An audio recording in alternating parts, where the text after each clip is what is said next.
I was trying to get to a place where I could get the moon and the sun together. And the moon is starting to get covered by the clouds, but there it is.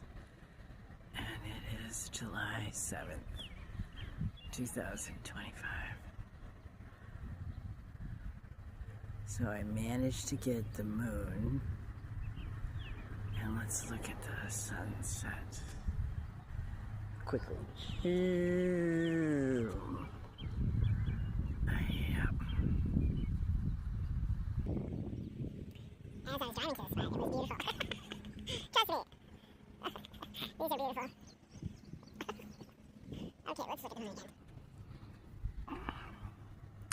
There, we can see it more. It's sticking out a little more. Okay, that's fabulous. All right, bye-bye.